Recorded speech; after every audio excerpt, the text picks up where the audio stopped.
Hey everybody, Kevin Purcell with the Theotek Podcast again. We're glad to be talking with you tonight. We're going to talk Bible apps on Chromebooks. That's right, you can now install Android apps. And so we're going to talk about my experience doing so on the Chromebook Flip from ASUS. We're also going to look at a new version of Mac Bible Reader, which is version 6 that Olive Tree just released this week. And hopefully LaRosa will join us for that in a little bit. And then Rick, our wonderful Accordance Bible software guru, is training people how to use Accordance over in the Far East. And we always joke about Antoine coming to us from the future. Well, Rick literally is doing so. It is now tomorrow, from our perspective. It's Wednesday morning. Rick, and what are you doing? Well, I am in Hong Kong, and we had a great training seminar on Monday to about 40 or so people, and pastors, students, anyone who's interested in the area. We had that at the Hong Kong Baptist Theological Seminary. Although there was a lot more, anyone was invited to it. There were a lot more than that, and we. Accordance released Chinese versions with Strongs, 2 different Chinese versions with Strongs that day, and so even though I couldn't read the Chinese, I was actually able to do things like keyword searches, in the Hebrew and Greek and things like that, and show off the capabilities. And so that was pretty exciting, and I met a lot of nice people, and have had a lot of interesting experiences. Cool. We're glad to hear that. And you've had some fun on your travels, and we thought maybe we'd start by hearing what it's like being a worldwide traveler. If some of our readers might be called to go on a mission trip internationally, or they're getting ready to go on a personal kind of trip, what are some things that you would suggest now that you've had experience? Well, it's been interesting. We're still on the first leg of our journey. We're in Hong Kong, and we'll be leaving Thursday for the Philippines, and then we'll be going from the Philippines to Seoul, South Korea, and then we'll be going from there to Tokyo, Japan. It's a full month, and so I have a feeling that I'm going to be learning new things with each leg of the journey. But it was real funny. The first night we were here, we were in a seminary housing. Me and there's a fellow employee, a fellow named Ryan Mudge, and we were in. They put us in married student housing, but we're not married. I have my own wife.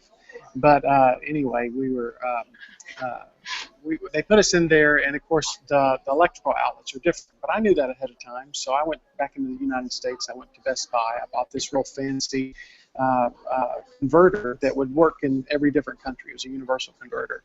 And I'd also, rather than taking multiple converters, because anytime I travel, I always have, I've got my iPad, my iPhone, my MacBook. Sometimes I have a Windows machine. I decided not to do that this time. And then I've got things like, I've got a little tablet, a little Android tablet for reading, and just a few other devices. But I figured I would just take a power strip with me. So I put the converter into the wall. I plugged in the power strip, and boom, a real big explosion. And I knocked out 2 different breakers. There's a fuse inside of my converter, completely blew that fuse, and I have not been able to find another one. I've even gone to some pretty unusual places trying to find another fuse. And the power strip was blown out, oddly enough, for like 48 hours, and then it resurrected itself. So it's working again. But we went to the market and we bought just some local converters. I bought 3 of them. And so I've been rotating my devices on that. So that was an interesting experience. And then the other since Theotek talks about technology, the other interesting technology aspect was I couldn't figure out how to take a hot shower over here. I posted a picture. I don't know. I'm on my iPad. We all want to see a picture of the shower. We really. Yeah. Well, I posted a picture of this device that was in the shower. Kevin might be able to pull it up from my Facebook from a few days ago. But you needed an electronics degree to work this hot water heater because there were like multiple dials. And so the first morning I just took a cold shower, and then I had someone come up and show me how to use it. Someone who didn't speak English, he came up and showed me how to use that, and I felt really dumb. But it's got 2 temperatures. It's got cold and very hot. And so I try to go back and forth between the cold and very hot.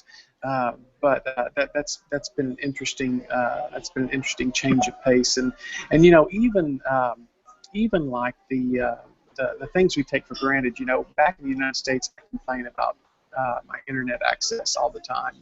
You know, from Time Warner that's now been bought by Charter. I don't know if I will ever complain about it again. I'm sitting here in a Starbucks where, you know, the first few days I was here, you had a 30-minute timer, and the Wi-Fi was pretty good, but you had a 30-minute timer with this code that was on your receipt, and so I would use that code for, yeah. There's the picture of my shower contraption there to get the water to work. Now you have to prime a pilot light and all this kind of fun stuff. It looks like something you had like in a nuclear power station. I know exactly. It's like a detox shower. Now, Rick, are you sure Yeah. everyone gets this kind of shower, or is this just for you? Like they knew you were coming to the country, so they... This may just be where they put the stupid Americans. I don't know. But yeah, the other thing I figured out too was, you know, this Starbucks, you get a code for the Wi-Fi, and so then you can get. I was having to buy something every 30 minutes because that's as long as the code lasted. And then I finally figured out, because the screen that would come up was in Cantonese. I finally figured out that I could hit the English button, and it had payment plans. And so it took me a little while this morning, but I got a day pass, and it said the day pass would be $20. Okay, well that turned out to be 20 Hong Kong dollars, which was really good because I immediately got an alert on my phone that I'd only been charged $2.58 for high-speed access for the whole day. Yeah, there's one of my other pictures Kevin's showing there. That's actually the room from the view from our room. Yeah, that's beautiful. At the seminary campus. Yeah.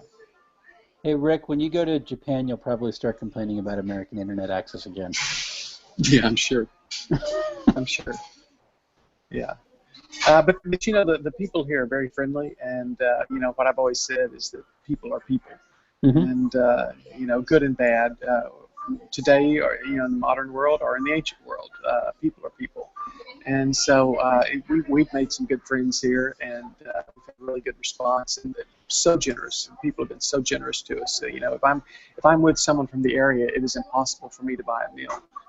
You know, they just roll out the red carpet, and you know, they picked us up at the airport, and they're taking us back tomorrow. And I told this fella named Edmund Leung. I told him, I said, Edmund, you know, if you just point us in a direction, we can get on the train and go to the airport. And he just insisted. He said, no. He said, I've set aside the day. He said, I'm taking you to the airport. And so, you know, just we're having a good time. I miss my wife back home. I miss Kathy a lot. She may be watching this. She's in Orlando this week.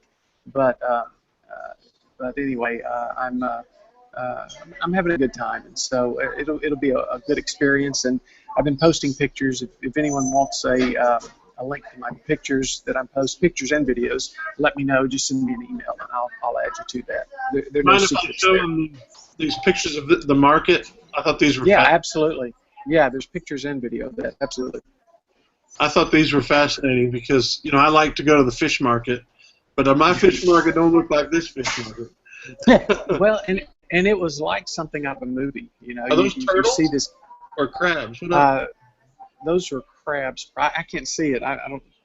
My connection's here a little bit slow. I can't see what you're seeing, but it's probably crabs. Yeah. There was a box of frogs that I barely got a little bit of video of. They were trying to jump out. Oh, and look at those lobsters. Holy crow! Yummy. And the prices are in Chinese, so I have no idea how much they cost.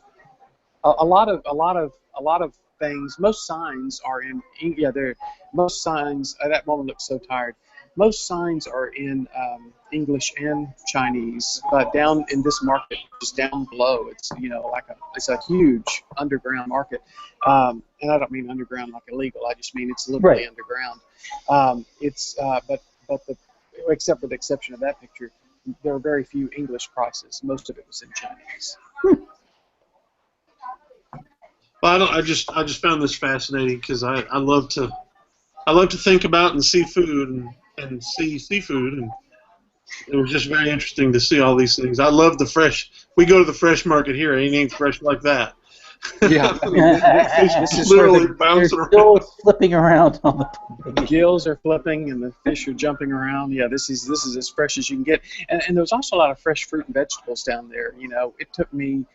We had been here 3 or 4 days before I found this place because I found a smaller, more modern market, and I'd bought some apples and some tangerines. I try to eat healthy, and I really can't have too much of the rice and noodles that are kind of ubiquitous in the food around here because of my blood sugar. But you know, next time I'll know to find one of these wet markets, and they have all the fresh fruits and vegetables. I could even make guacamole with what the ingredients. They had avocados down there. Oh, cool. Well, that was neat. I've been enjoying seeing your photos. So. Yeah, and there's a bunch we took last night from Victoria's Peak up above the city. Just gorgeous pictures. And that's another piece of technology I could show off because I don't think I ever showed it before he left. I've got the Canon SX720, which is a fairly new camera. It takes 20.3 megapixel photos, and it takes 1080p video in 60 frames per second, which is really fluid. And I wanted to bring a separate camera that I could fit in my pocket because I didn't want to fill up my phone taking pictures, and I wanted to be able to take pictures at night. The night pictures really paid off last night with above the city being able to take those pictures that there's no way my iPhone would have gotten it. If you give me one minute, I can do this in 60 seconds, Kevin, because this is, speaking of technology, I recommend wearing cargo pants, cargo shorts, and this is my travel gear. So you saw my camera. I pulled everything out of my pockets, got my cell phone here, my iPhone. I've got a Swiss Army knife with a full component toolkit here with different bits and so forth, and I don't carry that on the plane. Make sure you check that into your baggage. He carried that through the PSA, by the way. That's I have a first aid kit that I always carry this with me every day. As soon as you start showing stuff, there we go. What's that? As soon as you started showing stuff, your picture went out, but now it's back. Oh, okay, good. Well, so this was my first aid kit that I carry every day. These little canisters are kind of meant to go on a keychain, but I didn't bring any keys with me. But this is kind of emergency medicine. So here's ibuprofen, here's Imodium, haven't had to use that yet, and here's emergency cash. And then I have in my wallet, I've got my passport and funds. And then this is the most important thing that I'm carrying with me right here at all times. I have a little piece of home with me right here. For our viewers, he posted a picture of his carry-on liquids that was, like 7 or 8 different versions of hot sauce? Well, no, it was just one version. It was just Tabasco. I did stop in the little shop in the airport and get some hand sanitizer and threw that in there too, but it was mainly hot sauce. And LaRosa had posted on my Facebook, he said that's not enough for the month. And so I replied back. I said that's only what I was carrying on for the 15-hour plane ride. So I got more. This is that camera. That looks like a nice little camera. Yeah. You said, Rick, the image stabilization was bad, right? Well, when I still want to play with it. When I was sitting in a church service on Sunday, which I should mention too, I tried to do some zooms and they were so shaky. I was very disappointed in that because Canon usually has great image stabilization. So I want to go in and check my settings and I want to go look at the manual. There may be something that I haven't set correctly or something like that. But I've been very pleased otherwise with the camera. I didn't mean to take this on, Kevin, but we did go to a church service Sunday, and we had a lot of people invite us to English. There are a lot of English-speaking churches around here because this used to be a British colony, but I figure I can go to a English-speaking church any day of the week back home, and so we went to a Chinese service, and again, people are so friendly, and the place was just so joyful, and there were a lot of things that I could make out, and there were songs that we sing back home, but they were singing them in Chinese, so I just kind of lightly sung them in English and just worshipped along with them, and it was a great experience, and it was great to see Christ proclaimed, throughout the world. It doesn't matter where you go in the world, Christ is going to be proclaimed somewhere, somehow, and that was a good reminder of that. Well, awesome. Thank you. This has been very interesting, and we could host travel today if many of us traveled a lot more. Yeah.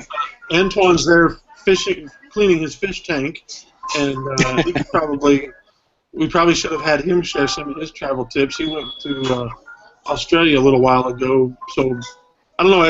Australia doesn't seem as exotic to me as Hong Kong, but it probably is in many ways. Everything in Australia is poisonous. It's very exotic. Everything is poisonous. It's great. Awesome. Don't touch the spiders. Don't touch the crocodiles. It's great. Yeah. You had to go to Australia to learn not to touch crocodiles? I learned that growing up in Louisiana. We had alligators. Listen, I don't live anywhere near a crocodile. I pretty much know that. That's just don't touch dinosaurs. Don't touch them. They're bad. I actually have touched a few alligators, though, I confess. But that's another story for another time. You also packed 8 bottles of Tabasco sauce for your 15-hour plane flight. You're just strange. This is true. Well, I live on the edge. Well, let's jump now and start looking at something else we decided that we would talk about, and that is last week Android came to ChromeOS. Pretty exciting for me. Rick, I'm going to ask you, don't mind, mute yourself a little bit. Sure, absolutely. We've got some music in the background. And I thought about trying to do the podcast from my Chromebook, but I don't know, it's just not as easy as having my MacBook with multiple screens here to kind of control things. But I will share with you some screenshots that I've got of this. And our main reason tonight to look at it is ChromeOS. You can get online, you can use the internet, and it works great. No problem. The problem is I have yet to find as good a website for online Bible study. Can you guys see that? What are you seeing? You're not seeing that. I'm seeing it. If you just hit space, we can see the quick preview. You can make it bigger. Well, let me share with you instead. Let's see here. Let me give you the whole desktop over there. Anyway, so that's not big enough. I'm having trouble here, guys. Is it just sharing the Finder? It's yeah, I'm not sharing what I want to share, and there we go. Let me share that desktop. Okay, so Dun, dun, dun. that's the desktop of ChromeOS, right? But look at that, right down here. There's Olive Tree running on ChromeOS. So that ought to make LaRosa, who has just joined us. LaRosa works with Olive Tree Bible software, and he maybe can say a little bit more about this than I can. But here's now a full screenshot of the Olive Tree Bible Study 6 running on a Chromebook. Because what you do is you go and you have to get on the developers channel, which might keep some people away. I'll talk a little bit more about how you do that in a second. But once you get on that developer channel and update it to the very latest developer edition of ChromeOS, the first time you boot after doing so, it will present to you the user agreement for the Google Play Store. And you say, yes, I want it, and then you have to do it again, and then it shows you the Google Play Store, and you can download anything in the Google Play Store to your Chromebook. That means you can also watch videos, you can look at the books in the bookstore. I mean, just about anything that you can do, you can do. I haven't done a lot of that, so I don't know how well all that works. All I've done at this point is I've installed all the Bible apps that I use on a regular basis, one of which is the Olive Tree Bible Reader, a Bible study program. So there's another screenshot of it. LaRosa, you specifically asked me to check out highlighting, because in the previous attempt at having Android apps on ChromeOS, you said this would crash, right? Yeah. That's when I was just playing around with Arc Welder, and that wasn't even running it on a Chromebook. It was me just trying to run it on a desktop computer. And for the most part, the app worked, but there were some things like highlighting and selecting text that just didn't work. So it's very nice to see that they're working on a Chromebook. Yeah, and I've had a little more time now with it, and really, I mean, I haven't noticed any significant problems at all with the Olive Tree program. Here is some text selected. It keeps wanting to go to my main screen, but there we go. Hey, So Kev. that's some text selected. Yeah. How does it play on ChromeOS? I mean, does it play like it's a native, or does it feel like you're emulating? What's it feel like? It feels like it's installed on the Chromebook, and it's a native app on the Chromebook. I mean, that's a massive. It's a native experience. So they're actually running an emulator right inside of Chrome OS. But there's no, you can copy and paste between an Android app and a Chrome OS thing? Yeah, you can do that. I mean, that's amazing. I mean, it really just made Chrome OS a real major third platform. Yep.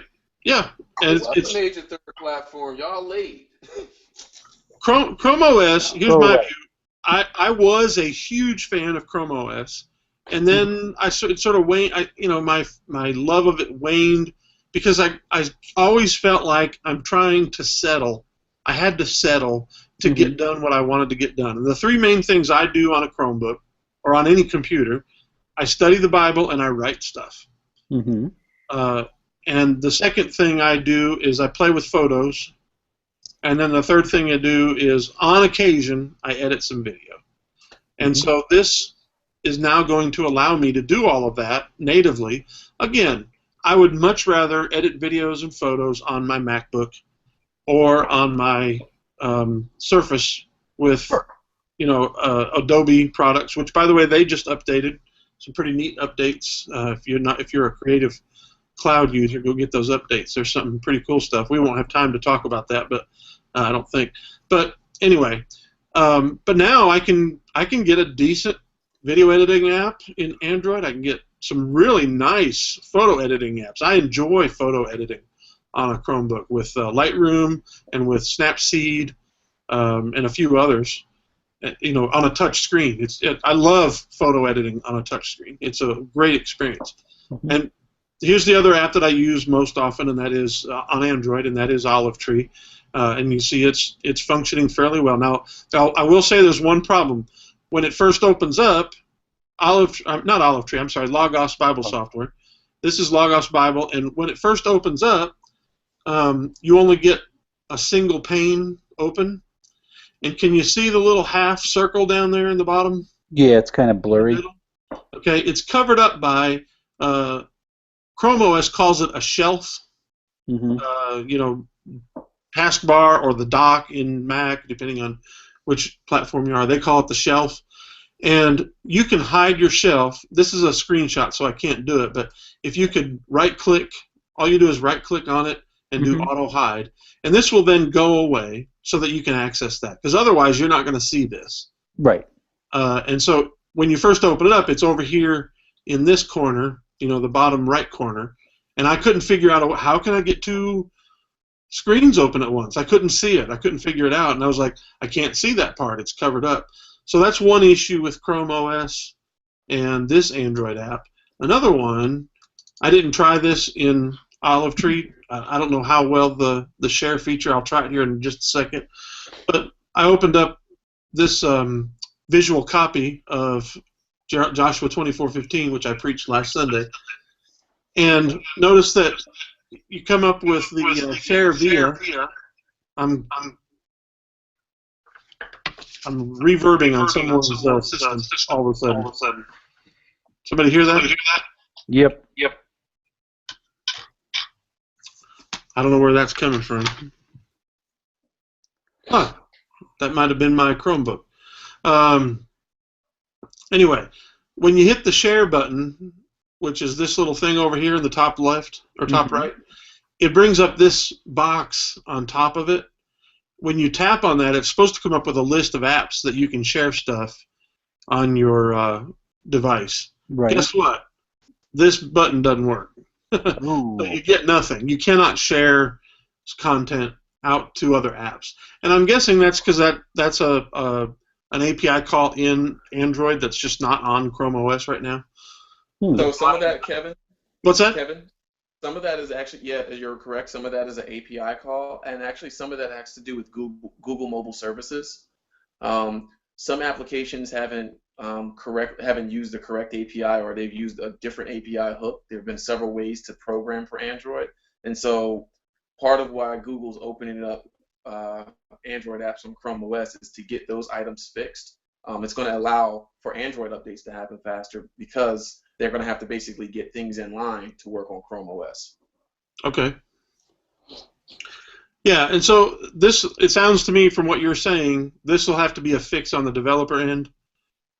And my experience from Logos Bible Software is, unless there are a ton of people wanting to have this work on a Chromebook, they're not going to bother because it just doesn't. They can't make money from it. They're not going to do it. And a lot of companies are like that, and some aren't. Some are like, we're going to make it work on everything, and some are, no, we're going to hit just the major ones, and they're one of those. They do a good job. I mean, you can get it on Android, you can get it on iOS, you can get it on Mac, you can get it on Windows. They're working really hard trying to get it on the internet, so I'm not going to fault them too much for this. Plus, it's still early beta stable situation. There's only one Chromebook that you can do this on at all at this point, and so in a year from now, if this is still happening, I might get a little bit more upset. But ASUS Chromebook Flip, it's the only computer that you can do what I'm doing on right now. How much is that selling for, Kev? About $250 to $300 brand new. You can find it used under $200. I sold a tablet for about $200 and then got this for $200. So I was a net gain loss of zero.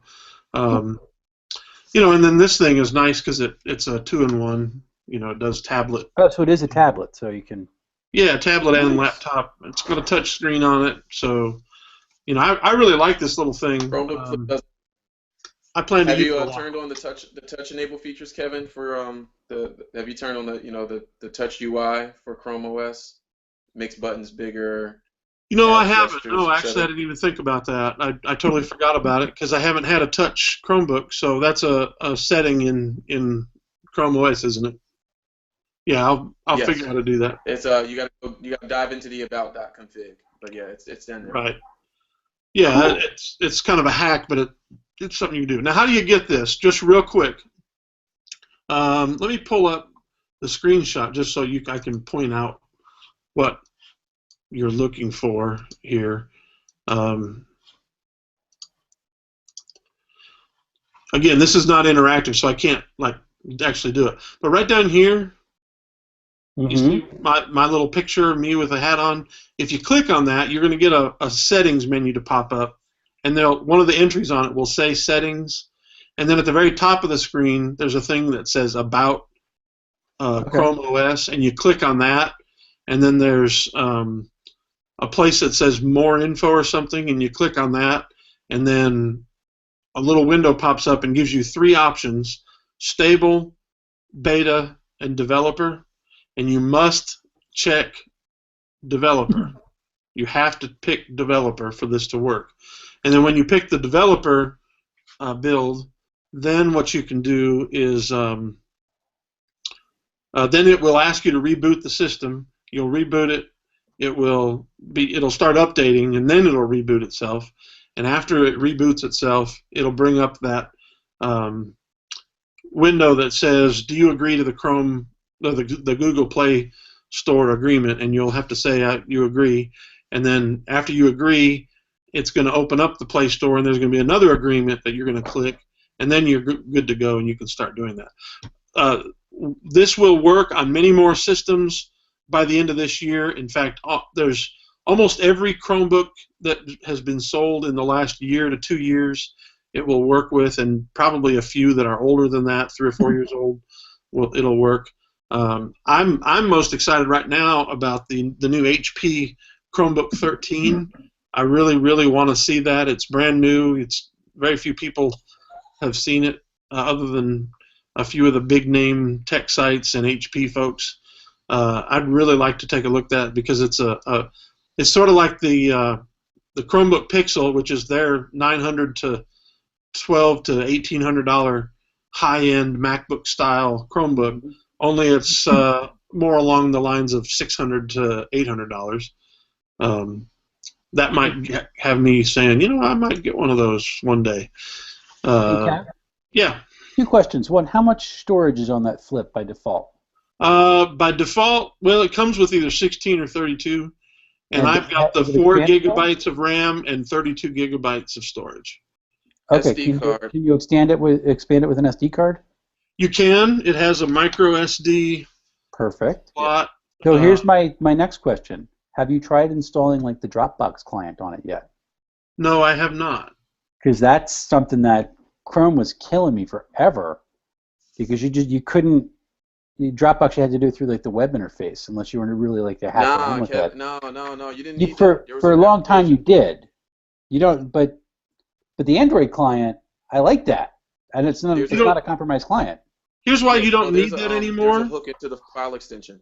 Yeah, you open up the Files app in ChromeOS. So it lets you do it right from there? There's now a feature where you can attach Dropbox, OneDrive, Windows Share features. Okay. So you can share with they have it tied in now. Okay. Yeah, but hey, let's see what happens. But you can treat it like a file system too, without having to go to open in another client. So that would be kind of neat to see if that works. I used to use an extension that did that, Wes, and it worked out really well. Does it tie into like some of the good OS? Does it tie into something like the NAS services, like the WD's MyCloud? So that I would still need to install the client for it, but I could. That would be cool. Yeah. I would like that. Yeah, for anything that's FTP based, SFTP based, you need to install a client for. WebDAV is lightly supported. You've got to work your way around some things. Mm-hmm. But some of the other services you can get away with hooking into some of those, either via an extension that folks have graciously provided, and there's a few paid applications as well that hook into things a little more securely. Cool. Yeah, it's got cloud storage buckets. I don't know what that. There's one for cloud storage, WebDAV, KuaiPan, KuaiPan file system. Not sure what that is. File system for Happy, HAPI, and then, like we said, OneNote and Dropbox. Now, the OneNote seems to want to dump off on a regular basis. You have to reconnect it often. So there must be some kind of bug or something in this developer build. I'd never had that problem before this. Oh, Kevin, no, it's actually also on the Microsoft side. They actually have they do something like what Twitter used to do with clients when they went to kick them off. They give them a timeout, and at least the way ChromeOS is treated, the old Dropbox integration used to do the same thing, where after about 48 hours of inactivity, you would get kicked out. Okay, and right now I'm not even able to open the client. The web store, or the Google Play Store. I'm hitting the button and it's doing absolutely nothing. So, like I said, this is developer builds quality. So you don't expect too much at this point.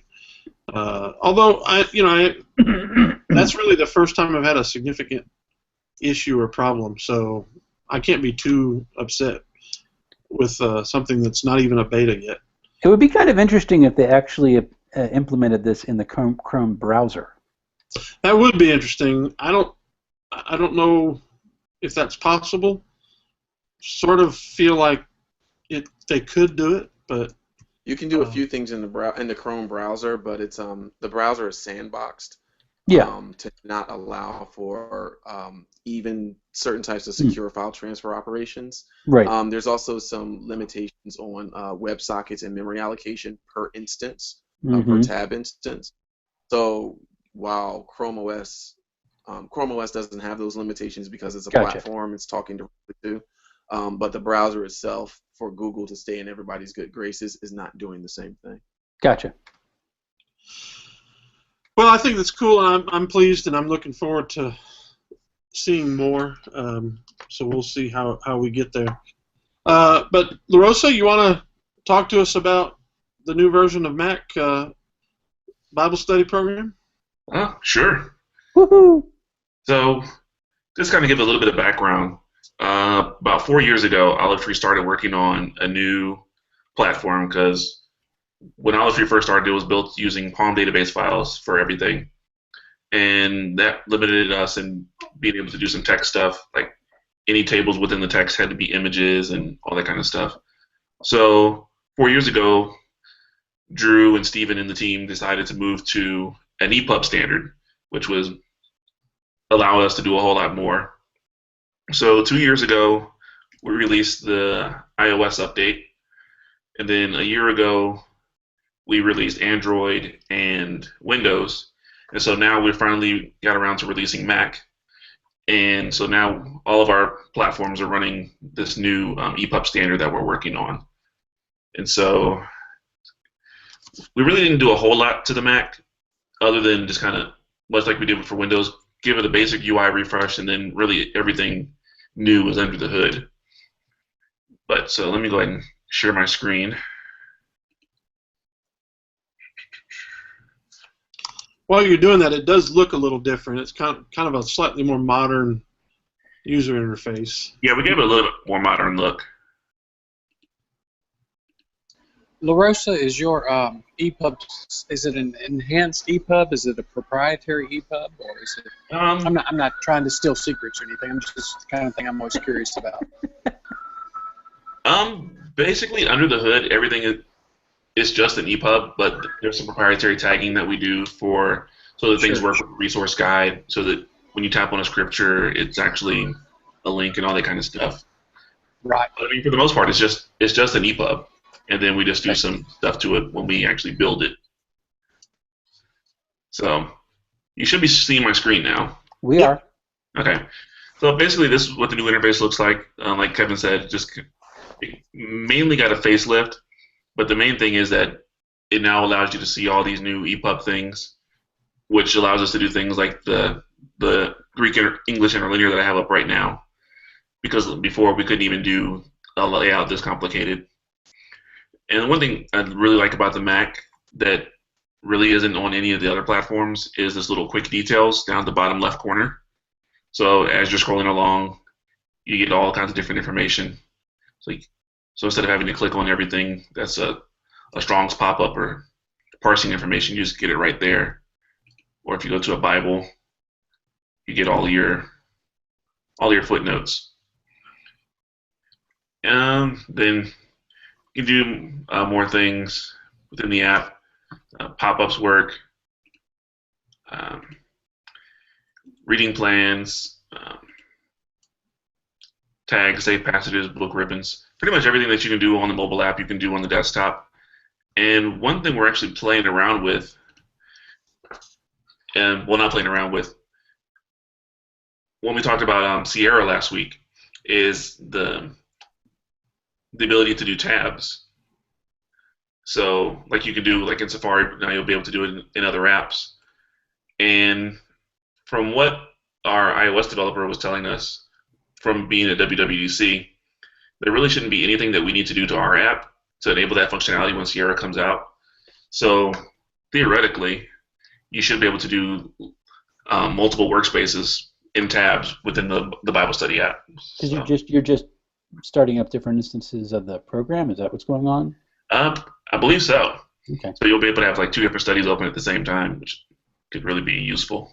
LaRosa, one of the things I was playing with the app, and I like the new little quick details thing.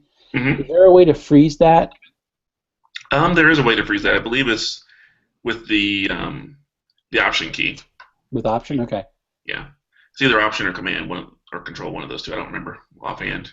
So it's like I'm scrolling over Greek. I wanted to be able to get over to my BDAG entry, and I was like, wait, it keeps going away. What am I doing? Yeah, I believe it's the option key, and then that'll freeze it. Cool. Well, I don't want to ask you to do tech support, but I will tell you that I'm struggling in that I have 107 resource updates listed, and that stays that way no matter how many times I hit update resource in the list of updatable resources. Is that a known issue, or am I seeing something that's coming because I'm also running Mac OS Sierra. I'm having a similar issue. It's a known bug that we're trying to track down because it's something to deal with the way the app is reporting to our website, and it's a mess of code that we're trying to untangle. Okay, so you all know that this is an issue, so Yeah. I shouldn't freak out and think I need to keep re-downloading these. No, if you've downloaded it, then you should be good. Well, it also redraws the screen, and so it's like I'm able to open just about everything I want to open, and I can see it on screen. So if I can open a book, then it's updated to the new version. Yeah. Because it would not be showing if it was still the old Palm Reader version. Right. Okay. Well, then I won't worry about it. I'll just ignore that 107 resource update. But we did just push out a massive update, though, from late last week, though, where we Yeah, but I've hit almost every one of these update available buttons, and okay, and yeah, if you've updated them, then you should be fine. It says it's downloading it, and it downloads it, then it redraws the update list, and so I figured that was just a minor little bug, and it's a minor thing. Anal retentive people like me who hate seeing that little number there and want it to go away because it calls out to me as I'm studying the Bible. It's an annoyance, but it's not a major problem. And then I'm going to make one suggestion. It's not to freeze your quick details. It's not option. It's control, which works really good. Except if you forget to take your finger off the control key and you have like the adaptive for folks with image or vision problems, and you scroll up, it enlarges your screen, like it zooms your screen, which is a minor, just confusing for people if they have that on and they don't know what they're talking about. Like, have you ever seen those with adaptive technologies for folks with vision issues? Yeah. So, like, my son uses it. So I was over there and I'm like, oh, I froze it good. And then I went to scroll on my thing, and all of a sudden my quick details was like the size of, your head right now. So. Well, I've always wanted to resize that little window to take up like half of that. You can drag it up. Yeah, you can drag it up. There's no. But it doesn't show up a little. There's no indicator. Just click on the title and drag it. See, I didn't see the indicator, so I just assumed it didn't. So I never ever tried it. That was my So same thing. I'm a guy who follows rules, and so. All right, cool. How many long have I been using this and haven't thought to do that, and have been saying this whole time, man, I wish they'd make that resizable. Oh, yeah, and one more. But cool I've never said it to anyone because it didn't matter that much. But yeah, and one more cool thing from WWDC is our developer got some time with some of the Apple designers, and cool. They pretty much absolutely love the way our app is designed on iOS. The only negative feedback they had was the little hamburger icon that we use for the menu. They don't like the icon? I told you that years ago. Get rid of that mess. Apple doesn't like the hamburger icon. That's not part of their toolkit. That comes from WebOS originally. Any good designer's toolkit. A hamburger menu is a very horrible thing to use. And you see it everywhere on websites now. Yeah. Like entire navigation for websites is on that stupid hamburger menu. It's one of the few things left from WebOS. So what are they what do they want you to use instead of the hamburger, LaRosa? That's the thing, nobody really knows. So this is what you can use instead of the gear. hamburger. They want you to use a gear. But that doesn't I guess that makes sense. You got the gear for some pieces, but you have main navigation that's supposed to show up in the bottom, and then you should do slide out navigation for secondary items from that. But that's UX UI stuff, and I can mock that up for you guys at Olive Tree. I don't mind. Well, let me show you. Send them a consulting too. In apps, I like the hamburger discovered menu. today, and that is services. What's that? What was that? Rick said something. I don't know. Go back. Show your services. I said send them a consulting fee when you send the mock-up. Kevin, go get us back on track. Go. Yeah, I'm writing this. I'm writing about this version for my next Ministry Tech Magazine article, which will come out sometime. We're redoing our editorial calendar, and so I don't have any idea when what I'm writing now will come out because Outreach bought us and they're redoing everything. But anyway, so you're in almost any program, and I didn't know this until just today. You're almost in any program. So let me say, cool, I'm in Olive Tree, and I can pop up the little box there, and it gives me all kinds of information. I can also right-click and find stuff. But one of the things you can do when you right-click is go down here to Services, like this, and you've got this menu, and you can do all kinds of stuff in this menu. For example, search with Google. So let's search with Google, and that pops up in the wrong place. See if I can bring that over to this screen. So now I can search about Israel or whatever I pick on Google. I can also, services, I can tweet about it. I can add it to my fantastical calendar. I could select this whole chapter and add it to iTunes as a spoken track, which is awful cool. I can add it as a note to Evernote. It just depends on what you have installed and what services will hook into this. But what's that ACC? Is that the ACC, the Atlantic Coast Conference? So I can view verses in the Atlantic Coast Conference, Rick? Is that what that is? No, that's your accordance services. Oh, accordance. I didn't even know I had that installed on here still. Yes, there Does you anybody go. actually use that program? No, I'm kidding. Ouch. I use it a lot. I use it quite a bit. This is I use it now and then. No, seriously, this is so awesome because I can open Olive Tree, but I think, you know what? I've got a work in accordance that I use. I can go check that out in accordance, search for words. All right. I can also, maybe the Israel has a Twitter account, so I can open it as a Twitter username. I was just kidding, by the way, Rick. I think hopefully he didn't take that too. I can say don't try to search for a Greek word. It doesn't like that. It doesn't? What happens when you like it just goes the title and it just puts up whatever odd string it is. That's not found in there. So okay. It's kind of a bummer. I was actually kind of looking that forward little to tip I thought was awesome, and I'm the idiot who never knew about that, and every other Windows guy in the world knows all about that.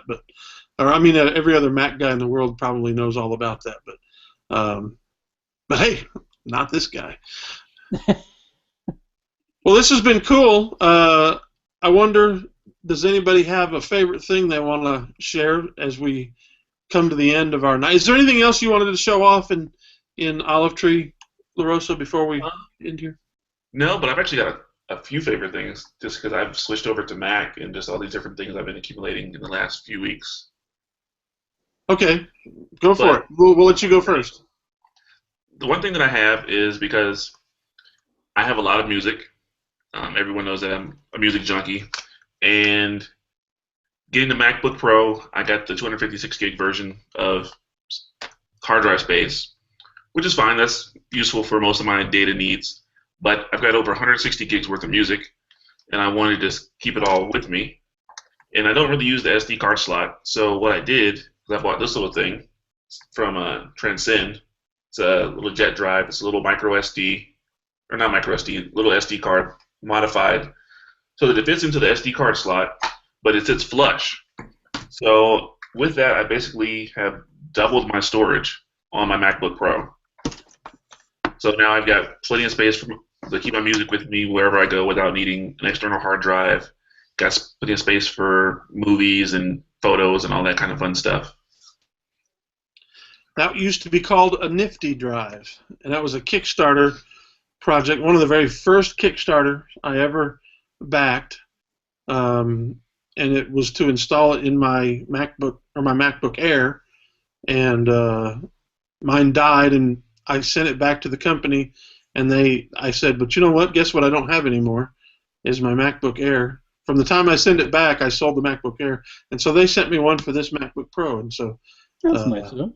Yeah, that was really nice. And then, shortly after that, Transcend bought them out. I think Transcend bought them out, or maybe someone else bought them out and then Transcend acquired them, or maybe they licensed it. I don't know, but yeah, that thing is really cool, and it's That way you don't have the card hanging out. Yeah. Did it come with the little thing that you have to put in there to pull it out? No, this one's actually got a little lip. So when you push, it doesn't go all the. There's still a little lip, but you just kind of stick your thumb in there and you can pull it out. Yeah, there's like different versions, and a couple different companies make them now. It had a little hook Mm-hmm. that you would put on your key ring, and it would pull it out. And I lost that hook, and I'm like, how do I get it out? And then I thought, oh, dummy, paperclip. So I just would use the paperclip to pull it out after that, and it worked fine. That's cool. Anything else? Yeah, my other favorite thing is, this is something that Wes is going to be happy about, is last week I got into the iOS beta for Scrivener. So, Wait, you're not allowed to talk about that. No, I can talk about it. I just can't show any screenshots. Oh, man. But yeah, it's a really cool app. It's supposed to be coming out sometime the end of next month. It's going to be $19.99 for the iOS version. But yeah, it's working really well. Uses Dropbox to sync. Then there's going to be an updated desktop version. And so yeah, I'm using it. It's working really well as far as syncing and writing on my MacBook Pro, and then I can switch over to the my iPad Mini, keep writing there, and do some edits and things like that. So it's working really well. Looking forward to that. Buy that without even thinking. That's like an instant buy as soon as that comes out. Just awesome. Cool. Anybody else got one? Antoine. Yeah, this is Antoine. I've got my favorite thing. I actually bought a new car this weekend, Mazda Miata, 2008 Miata, and so that's really the favorite thing. But since I can't go outside because there's a bit of a thunderstorm, I'm going to talk about the gadget that I got for it. It's this little guy. It's sitting inside of there right now. That year of the Miata did not have an auxiliary port. It was actually the last year they offered a tape deck inside of there, fancy fadangle. But apparently the previous owner yanked out the tape deck and threw auxiliary port in there. And while I love wires and auxiliary ports, I don't necessarily love wires and wires. So I purchased this for $13. It's basically a Bluetooth adapter for your auxiliary port. And the best thing about it is that it's actually self-powered. So it just takes an hour for it to charge, and it pretty much works for probably a week or so on there. So I just put that in tonight. It just hides off the end as a little dongle, and it's like yet big, like literally 2.5, 3 inches in height. It looks like actually a little iPhone. Bluetooth 4.1, so I get the A2DP on there pretty nicely, and I've got a microphone actually built into the car, but this has a microphone built in as well. So if you wanted to do hands-free calling, it's more than capable. It's a dongle that's not just for your car either. It plugs into any auxiliary port, so that you can turn anything into a wireless aux, if you will. So that's my favorite thing. Yeah, pretty neat. Yeah, those are pretty nice. Something like that. I've had that in the past in vehicles. But have you seen these? I'm trying to find the one I have in our car. We have an older Honda that also doesn't have an input. And what it does is it plugs into your cigarette lighter and then goes from the cigarette lighter to your auxiliary input. So there is a wire, but you can sort of, hide it and get it out of the way. And it does Bluetooth while it's plugged into the cigarette lighter. And, I don't use cigarette lighters for anything.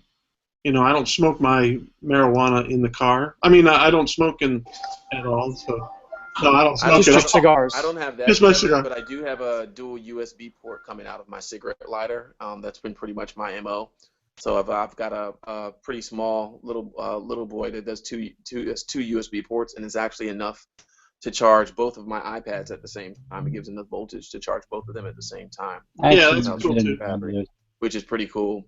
So I have that. So I have one piece plugged into this little wireless dongle, and then the other one actually plugs into a headset that I keep just topped off for being in the car. So I'm good. Cool. Yeah. I got a favorite thing. Hang on. In case anybody is confused, I'm obviously kidding about the marijuana. I do not smoke marijuana. Just the literal people on the internet will not understand. Twitter. It's in video. It's in video, and it's on the internet, and it will be there forever. It's going to be auto-tuned in like 3 weeks. It'll be great. So yeah, I have my favorite thing. Look what I got. What is that? This is not a GoPro. This was just an action cam, and it showed up on like Woot. for like $69, and I asked my wife if I could get it, and she said yes, which blew my mind. And this does, Rick, look at that. It does 4K, which is pretty impressive. Cool. Have you got any samples? I got a couple on Awesome. YouTube. I'll throw them out, put in links. I'm still kind of working with it. It came with like 8 different adapters, and it's compatible with GoPro adapters. So anytime I want something, I can just go out to get a GoPro one. But I've done some pretty cool things. Like I strapped it on the front of my son's bicycle, like hanging just over the front brake, and he took off down the road, and he's like going 3 miles an hour, and it looks like you're doing 100. It's really cool. And we had like a youth group thing, and I strapped it to somebody's head while they were shooting a water cannon, so it was kind of fun. But I'll use it for baptisms and stuff like that. It is a fisheye lens, so I got a. So I'm just doing static shots where the fisheye gets annoying. I got a plug-in for Final Cut that actually will smooth that out. But when it's moving, the fisheye actually looks pretty cool. So I like it. Pretty fun. All right, cool. Well, I will Put a link to that because I'd like to check it out some more. I will. Please. Oh, and I have one quick favorite thing, and I know I've taken up too much time, but I'll be very quick. T-Mobile was the right decision in coming over here to Asia because I've had free data at 3G levels. T-Mobile promised 2G, and it's been 3G while I've been here. It's not great, but I've had constant access to the internet the whole time, free text, and I've made a couple of phone calls. Made some phone calls on Father's Day, and then I called my wife. 20 cents a minute. It's a really good deal. Cool. Awesome. Well, let me end with my favorite Max thing. Roam and TruePhone for other folks who are traveling. Max Roam and TruePhone are also good if you don't want to do T-Mobile. Okay. I don't think I heard you. What, Max Phone and True Phone? Is that what you said? Max Roam, ROAM. They have incredible data rates all over the world. Their voice rates suck, 10 to 12 cents per minute, but their data rates are awesome. TruePhone actually does co-op agreements with every GSM carrier in the world, and you can treat up to 6 countries as a home country, so you can get local rates for calling, no rates for receiving SMS. Pretty cool. I use TruePhone as my regular phone because it's pretty inexpensive. Awesome. I'll have to check it out. I didn't want to change my phone number coming over here, but what I may do when we get to the Philippines is I may put a LTE SIM here in my iPad. I think that would be beneficial if I could find one inexpensive. Cool. Well, let me just, again, here's my favorite thing for the week, and that is the ASUS Chromebook Flip. And, I just really like it. When it first came out, I thought, oh, that's just way too small. There's no way I'd want to use that. But it's got actually a pretty decent size keyboard there, and it's fairly comfortable to type on. The trackpad, like most of these, is pretty miserable, but I can touch the screen, so the trackpad is not as big an issue, and it's fairly speedy for a Chromebook. It's not the latest, greatest, processor or anything like that. But this one has the 4 gigs of RAM. Don't ever buy a Chromebook with 2 gigs of RAM. I know people say it works fine. No, it's just not good. But I like it. It's got, unfortunately, a proprietary charger on one side.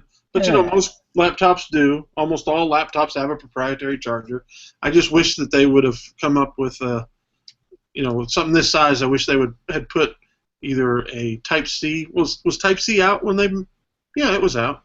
Or just high-end. You just require a big brick with a micro SD or micro USB. But it's got HDMI, mini micro HDMI out, 2 USB. I believe they're 2.0 ports, a micro SD card, and then of course stereo. And it looks pretty decent when you flip it like that. What's the screen resolution, Kev? It is 720p. It's I think it's 13. It's not awesome, but it's definitely usable for typing. Well, for this size, you really don't want much. What's the pixel density? Well, I mean, you do the math. It's a 9.9 inch or something like that. It's a 10-inch screen with 1370 66 by 768. I think that's right. I'll have to look that up because I'm not 100% certain of that. I'm trying to put it in a precarious spot where I've got junk. I mean, I can look it up if you're really. Yeah, that's fine. I like the tent feature for watching videos and stuff. I think that's pretty cool. Yeah, that's one way I use it. Actually, it's 1280 by 800, so it's a little bit higher than. A little higher than 720, yeah. Than 720, but it's also less than 1366. So, it's because it's a widescreen. But it's got the rock chip, which my experience in the past with another rock chip Chromebook was poor. I did not like it. But with this one, it's good. So I think it's a faster rock chip than I had in that one. That may not have been a quad core. I can't remember which one it was that had that. But I've got the 4 gig, 32 gig version of it, and I bought it as a Amazon open box, and so therefore I got it for $50 less than the regular price. And that way, like I said earlier, I was able to sell one tablet and buy this without losing any money. A little bit on ship. No, I didn't. I got free shipping. So, cool. Anyway, it's been fun, guys, and especially interesting to have the foreigner with us. Yeah, it's been good to be here. Yeah. I don't know how well you can see this view. It's a great view out here. It's really cool. It is beautiful, those pictures. Oh, and that's not so beautiful. Anyway, we will wrap this up. It's been Kevin Purcell with my friends Antoine Wright and LaRosa Johnson and Rick Mansfield and Wes Allen. We have a good time every week at 9 o'clock recording this via Google Hangouts. And I've just been really kind of more lazy than busy over the last 3 weeks, and so I haven't posted one of these on Theotek.com in a while, and that's why if you're watching this, you're watching it probably on YouTube. But I will get to that. I will do that real soon and get caught up this week, hopefully. But thanks for being with us. We're going to be back. We will not have a show next week because I'll be out of town, and the following week we're not certain because that's the 5th of July. So it's possible we may not do one that week because of the holiday. We don't know. We'll see. So sayonara for at least 2 weeks and maybe 3 weeks. Bye. Have a good morning.